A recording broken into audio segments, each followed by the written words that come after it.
Hello everyone, and welcome to the latest episode of ProcessED, the series in which I break down my techniques and creative process in making art in Photoshop.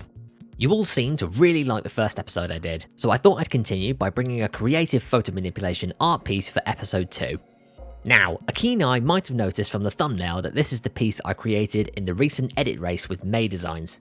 Since the footage took up only a quarter of the screen, I thought that I would break it all down for you and show you how it was made. From all of the assets that were selected for the edit race, I had a pretty good idea of what I wanted to create when I saw the skull and skeleton 3D images. Seeing these, I immediately started thinking about the skeleton sword fight in the 1963 film Jason and the Argonauts. I may have also thought about Sam Raimi's Evil Dead films as well, guilty as charged. From there, I envisioned a lonely knight coming across a desolate area of land populated only by the skeletal remains of two dueling giant warriors. To me, the enormity sold the style of an epic fantasy, while the skeletons and dark atmosphere gave off those subtle horror vibes. As I didn't want the piece desaturated or devoid of colour, I thought this image of the Northern Lights provided an excellent backdrop to work against.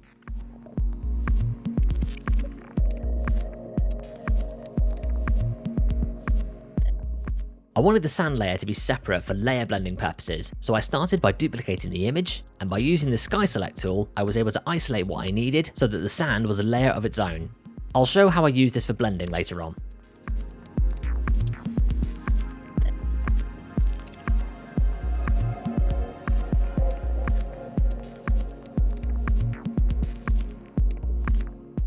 I knew I wanted one of the skeletons lent against a mountain of sorts, so I utilised this image of a rocky valley and used one half of it.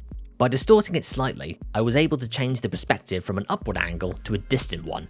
Using colour balance, brightness and contrast, hue and saturation, and a solid colour fill, all of these elements combined aided in altering the rocks to be blended with the nighttime environment.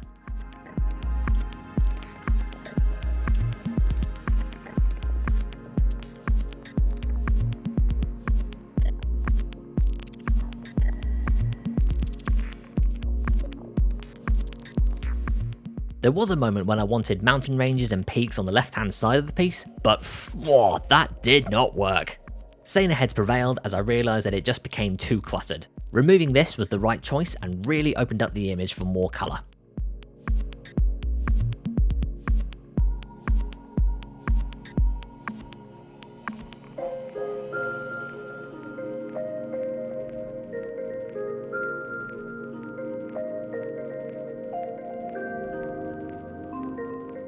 By bringing the rock face forward to overlap the duplicated sand layer that I mentioned earlier, and by using a soft texture brush, this allowed for a better handle in blending the two elements together.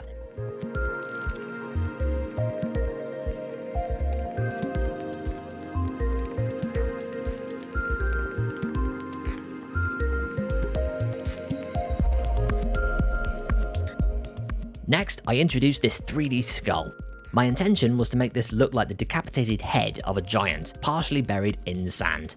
I spent a moment positioning it where I thought it looked best in order to represent a sense of scale, and by removing the bottom jaw, I began using the same texture brushes from the rocks to blend the rest of the skull in with the sand.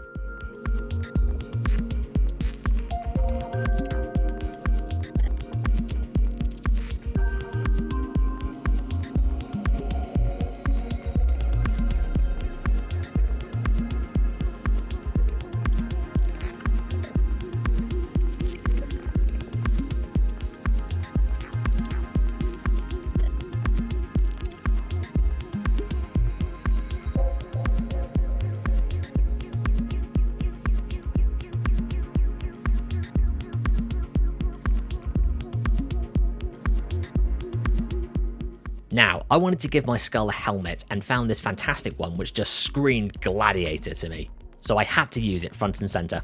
Following the outline of the skull, I lowered the opacity to better find the right size for the helmet. Once done, I masked out the parts of the helmet that I didn't need in order to make the skull look like it's inside of it.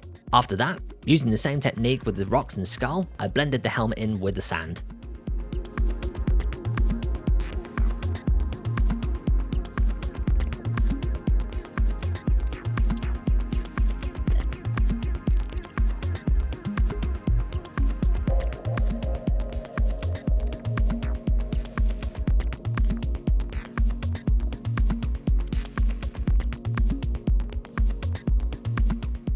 The following step now involved what I mentioned earlier about the skeleton leaning against a rock face. Naturally, there aren't many assets with a leaning or resting set of bones, but that's why we do photo manipulation. This image of a skeleton, which hilariously reminded me of Neo from The Matrix, I thought would do the job nicely. After positioning and adjusting the scale, I made the alterations in removing the arms and legs, after which came the blending once again.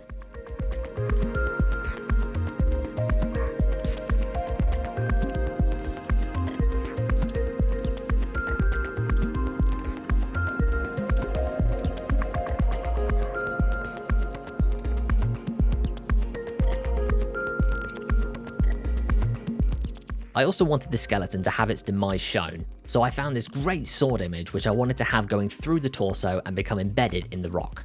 There were some unwanted shadows due to the asset being 3D, but after some selection with the quick select tool and the lasso tool, these were easily removed to leave behind a clean image.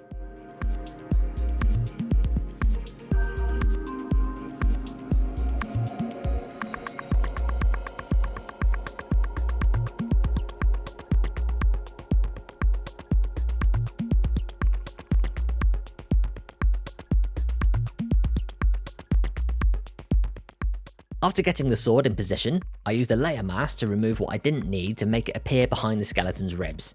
This became a little fiddly as I didn't want anything of the sword lost, and to keep the blending as tight as possible.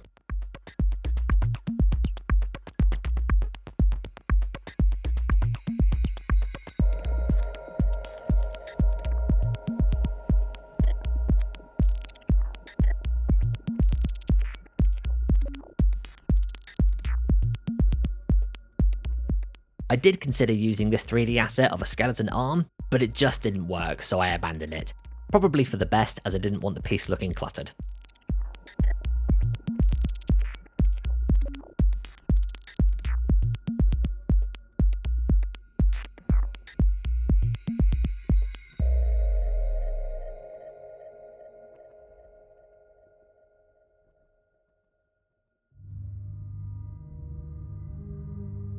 Next, I wanted to position my knight. I didn't want him so big so as to ruin the sense of scale, but also didn't want him so small that he couldn't be seen. It took a moment to get it right, but I think the final positioning is perfect to the eye.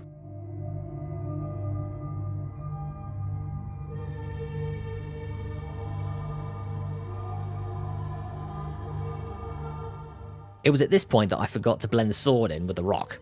Using the same texture brush as before, creating a layer mask and making sure the brush was set to black, I took my time to make sure that it looked just right.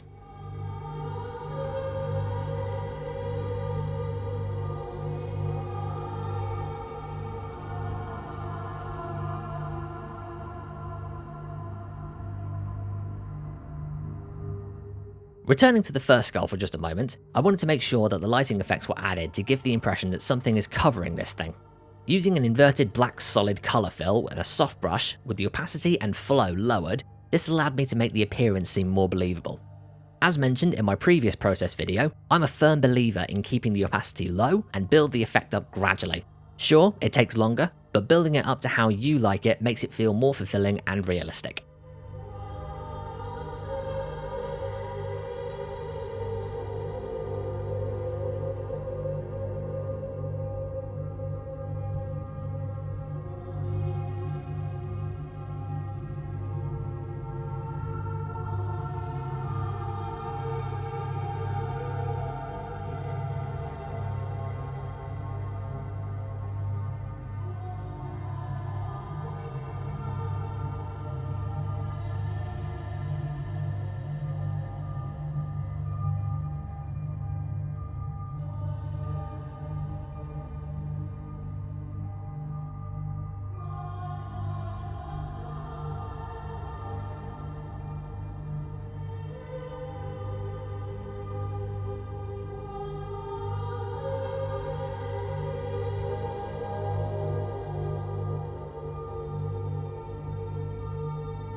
Now I wanted to think about textures, color, and lighting.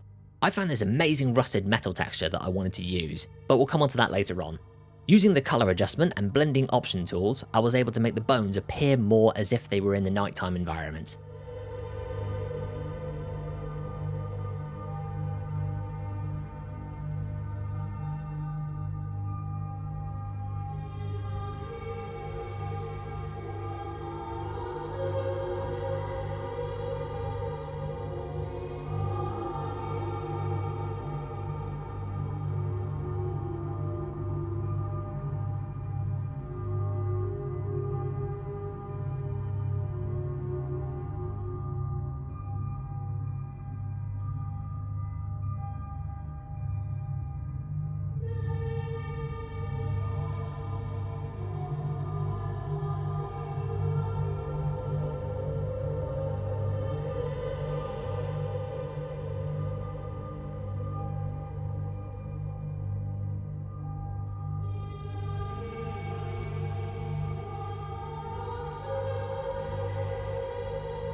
There soon came a moment during the making of this piece that something just didn't work about how the subjects were being buried in the sand.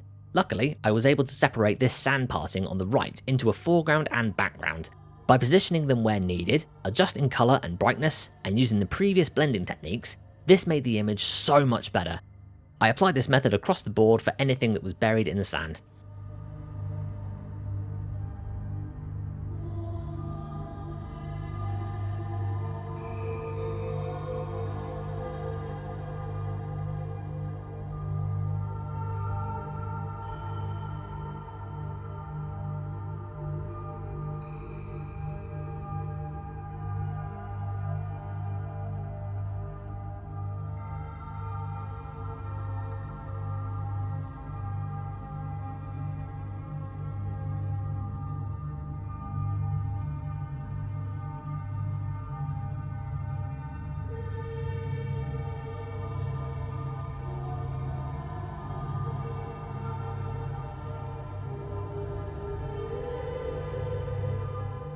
Now we come on to the textures.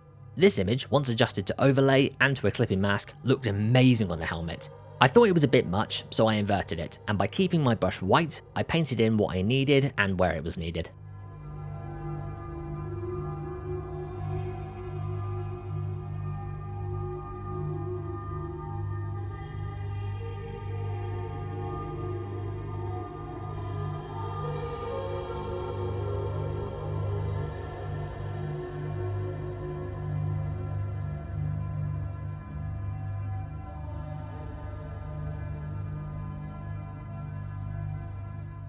This rusty metal image looked really intriguing to me. I initially used this over the first skull. At first, I thought it looked okay, but I thought I would come back to this later on.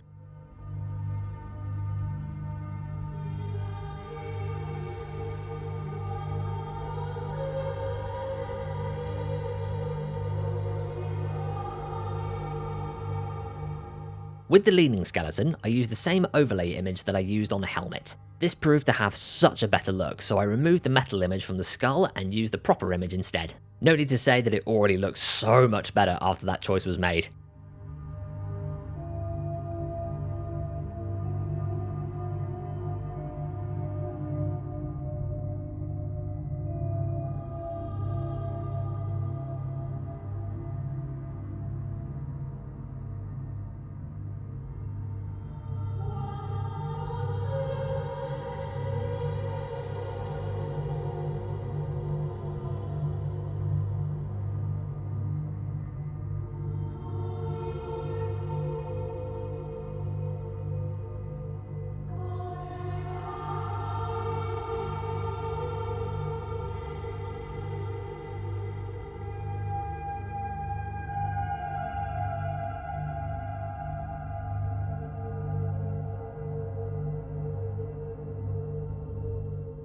Next, I wanted to move on to making the relevant light adjustments to the knight and sword.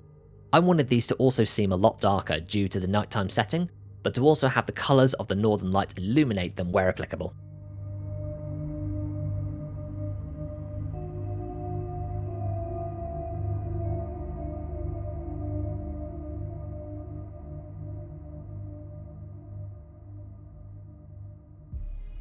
Okay, the final steps are just adding some simple effects and filters to really help the image pop, so I'm going to let the rest of the video play out from here. If you've enjoyed this latest episode of ProcessED, be sure to leave your comments down below about what you thought of the final piece, and if you'd like to see more of this series going forward. As always, do be sure to hit that like button, subscribe to the channel, and click the bell icon so that you stay notified when new content drops. Thank you for watching guys, I'll catch you all in the next video.